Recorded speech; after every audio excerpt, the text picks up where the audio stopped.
The Stop the Violence program involves Toronto Argonaut players who volunteer to work one-on-one with youth at the Sprucedale Youth Centre. During the pilot program, players spent 2 hours twice a week with these offenders, giving the youth the opportunity to develop trust and positive relationships. In the second program phase, players continued to mentor youth as they re-entered the community. It's extremely unique. It's the only one of its kind. We have Argonaut players from the Canadian Football League engage young males that are in custody.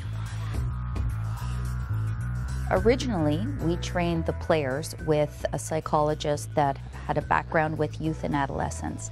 We supported that training with the staff from the detention center.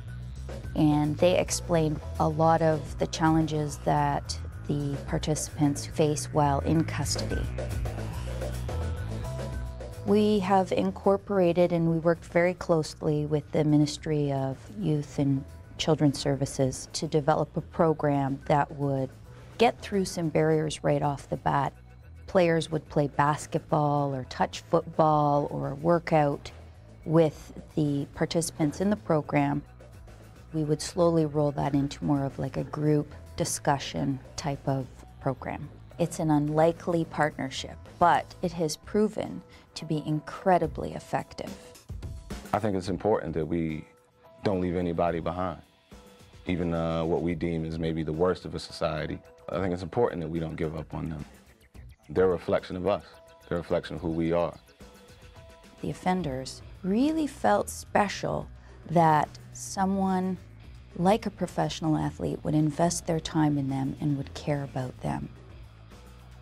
What we learned through the program was that one session with the players was like 100 sessions with a therapist.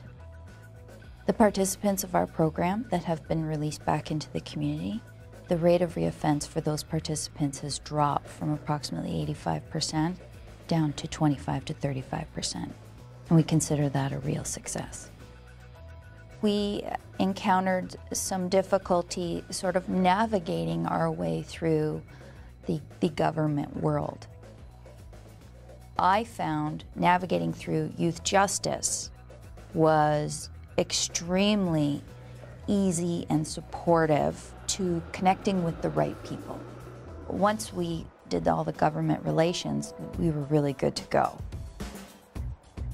Partnerships are critical because they bring credibility to the program. In our situation, we are not a social services agency, and therefore we don't have any staff or infrastructure that supports a social service program, and we 100% relied on the expertise of the partnerships that we had. What has been a real challenge has been making this program sustainable. Some advice to start up is definitely to have as many conversations as you can to morph your program into being the most effective program that it can be. Be creative.